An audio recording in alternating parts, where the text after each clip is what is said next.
نحمده ونصلي على رسوله الكريم اما بعد۔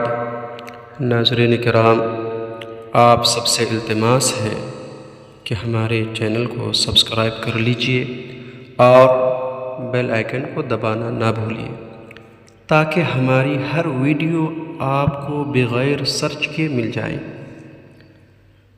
ناظرین کرام، آج ہماری گفتگو کا موضوع سورہ فاتحہ ہے۔ سورہ فاتحہ ایک مرتبہ مکہ شریف میں نازل ہوئی اور ایک مرتبہ مدینہ شریف میں نازل ہوئی۔ اس وجہ سے سورہ فاتحہ مکی اور مدنی دونوں ہے۔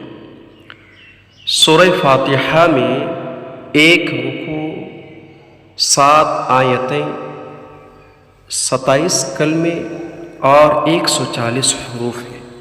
سورہ فاتحہ مومن بندوں کے لیے کس قدر شفا بخش ہے، بخاری شریف کی اس حدیث پاک سے آپ اندازہ لگا سکتے ہیں۔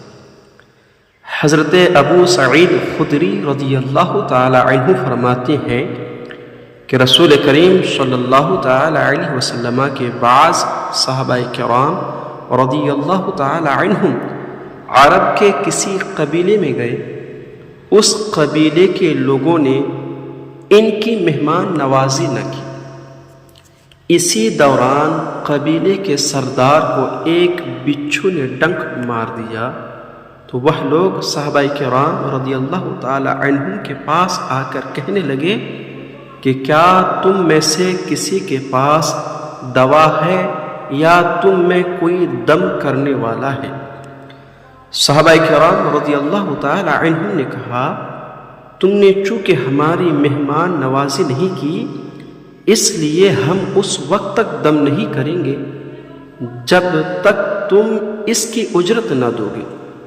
چنانچہ انہوں نے صحابہ کرام رضی اللہ تعالی عنہم کے لیے بکریوں کا ایک ریوڑ مقرر کیا۔ پھر ایک صحابی رضی اللہ تعالی عنہ نے سورہ فاتحہ پڑھ کر کے دم کیا اور اپنے تھوک کی چھینٹیں اس پر ڈالی تو وہ تندرست ہو گیا۔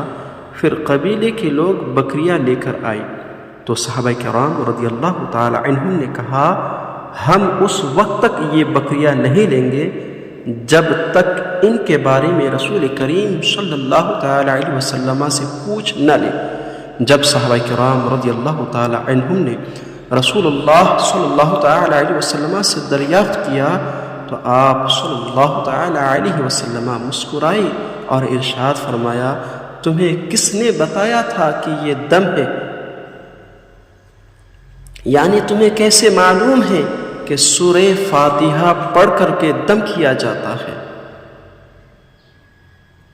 تو حضور اکرم صلی اللہ تعالی علیہ وسلم نے فرمایا، ان بکریوں کو لے لو اور اس میں سے میرا حصہ بھی نکال لو۔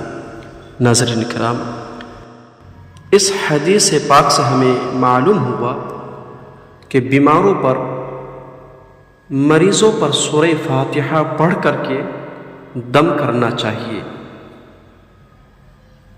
انشاءاللہ اللہ تبارک و تعالی سورہ فاتحہ کی برکتوں سے ضرور شفا عطا فرمائے گا۔